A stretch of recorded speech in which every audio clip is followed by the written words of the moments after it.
Hey, it's Sam with a quick forecast for the week of February 23rd.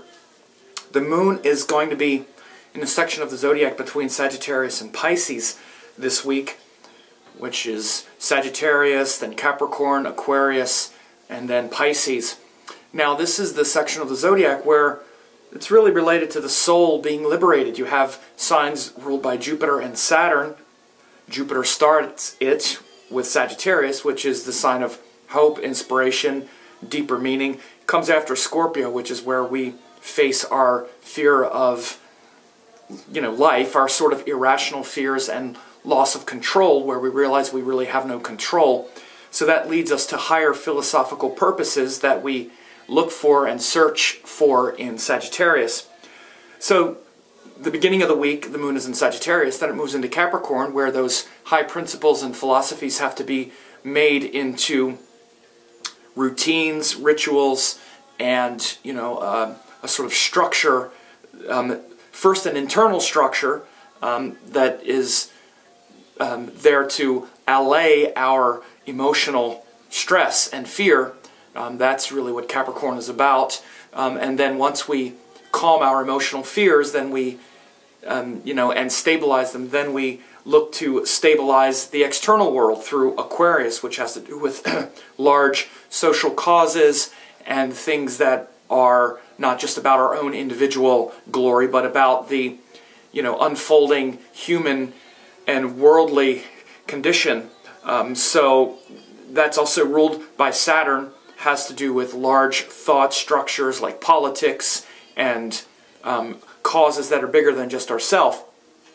Then after that, we have Pisces, which is about the sort of mystical beyond, even what's beyond the world of humanity and large social causes. So it's this section of the zodiac this week, from our higher purpose to bringing that into routines in our life, to then connecting that with culture, to then letting go of it all. So that's a big principle and framework to really ponder this week. A few other things, very important things that are going to happen. By the end of the week, both Mars and Saturn are going to turn retrograde. Now, we make such a big deal about Mercury retrograde. Mercury's retrograde for like 3 weeks at a time, 3 times during the year. So, about 9 weeks, something like that each year. Saturn is retrograde almost half the time. Mars, when he goes retrograde every couple years, winds up being retrograde for about 3 months at a time. So we're about to start that long Saturn retrograde. It'll be from March 2nd until July 20th. You can see this is about almost 5 months of Saturn being retrograde. So this really gives us the opportunity to reflect on our plans, and you can understand the nature of Saturn by understanding that he's retrograde almost half the time. So we're either making a commitment to a certain course in life, which is when Saturn is going direct, we're really committing to that and really working on it, and then Saturn goes retrograde and we get the opportunity to reflect and make sure that it's, what we want to be, aligned with and what we want to be committed to. So that period of reflection related to Saturn is going to start March 2nd and go until July 20th. Mars is going to turn retrograde on March 1st until May 20th. So again, that's also quite a long retrograde cycle, almost 3 months. Mars will be retrograde, and again, Mars is about our enthusiasm and the things that we're willing to fight for and the things that we have the courage to explore. You'll be really you'll be reevaluating what you're willing to fight for starting March 1st. Are you really willing to fight for this thing, or do you realize that that you need to let go of it? Or do you have the courage to fight for it? And do you have the courage to fight the inner fight and the inner battle? Because especially with Mars, this is an important distinction, because Mars is where we're very externalized and we're very much about external battles, fighting those external things that we want to change, but so much of that weakens us, weakens our energy, and Mars is about how much vitality and energy, and ultimately how much strength we have. Mars is the planet of strength. So Mars retrograde is about inner strength. It's a great time to cultivate inner strength, which usually takes the form of some form of discipline to be, strong enough to put into practice what you know is right. Not just think about it or think that because you can win an argument about what is right. Again, about what is right, not actually do what is right. It's like, show me what someone is doing. Not what they're saying about what they're doing, but what are they doing? And you can see it in their life and in their routines. And the fact that Saturn is going retrograde at the same time Mars is going retrograde can have a powerful effect on your discipline, your spiritual growth. Saturn is about reprioritizing our commitments, like I said, and Saturn is more introspective and reflective and psychological in this way because Saturn is where we hesitate anyway. Saturn's where we're hesitant and where we're afraid of making mistakes. Mars is where we tend to be impulsive and act rashly.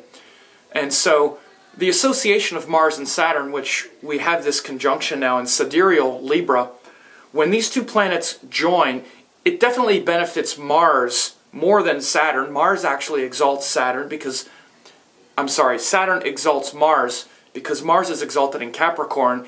Saturn is debilitated in Aries. So the association of Saturn and Mars definitely benefits Mars more than Saturn. So Mars' areas of life are much more supported, not only because he's retrograde, but because he's joined Saturn, who is also retrograde. So the real power of Mars is discipline. And again, you often hear discipline assigned to Saturn, but it's not. Saturn is actually determination, which is the determination to stay the course and to face the unpleasantness and not avoid it because it's hard. When Saturn is powerful, we face it.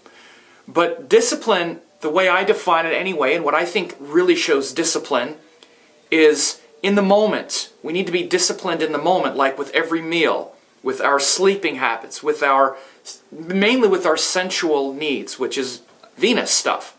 Venus and the comfort-producing planets are the ones that make us undisciplined. We're undisciplined because we want to enjoy life more than we want to be strong and grow. Again, we need to find a harmony between these two energies, a balance between the two. And so Mars makes us disciplined enough and makes us willing to suffer for our principles in the moment, which means eating less food, eating the food we know is good for us, getting up early to do our meditations, doing what we know is right, resisting the temptation to lash out and destroy something or someone that we perceive to be making us weak. It takes a lot of strength to do that. It's much easier to just dump it on others, right? So again, this takes a lot of discipline in the moment. And that's like the razor's edge. That's like the razor's edge of transformation. We can keep saying, oh, I'm going to change, and then when we're faced with the situation, we fall into our lower tendencies, and then, oh, sorry, I shouldn't have done that again. Now, with Mars and Saturn both going retrograde, we have a great opportunity to face our mistakes, which is Saturn, and the guilt over our mistakes, and change it in the moment. That razor's edge of the moment, which is what Mars is about, the choice of how to direct our energy and our action. Mars shows the power of action, and it's our actions that are the aggregate result of our wisdom. We might say and act as though we're intelligent about something, but what are we doing? That's the true measure of how much wisdom we have around something. So this retrograde motion of Mars until May 20th and Saturn until July 20th is big, and they both turn retrograde this week. And as I say, actually Mercury also goes direct. So Mercury, who was retrograde, goes direct this week on February 28th. So he's going to go direct, and that's going to also allow us to be moving forward with some of those Mercury things we've been reflecting on. And so Mercury retrograde has brought about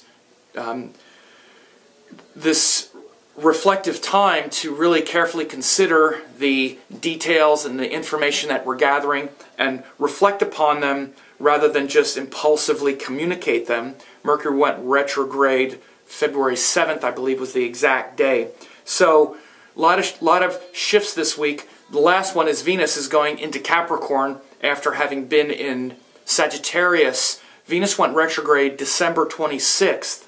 So, and then she went back into Capricorn. I'm sorry, went back into Sagittarius. She's going to go back into Capricorn again this week, which is where she started her retrograde motion. And so since around Christmas, December 26th, when Venus went retrograde, there might have been some Venus relationship type issues that you've been dealing with. Venus turned direct a couple weeks ago, but now she goes back into Capricorn on the, this week, actually on the 26th. So, I hope you have a good week, and leave me some comments. Let me know what you think about this.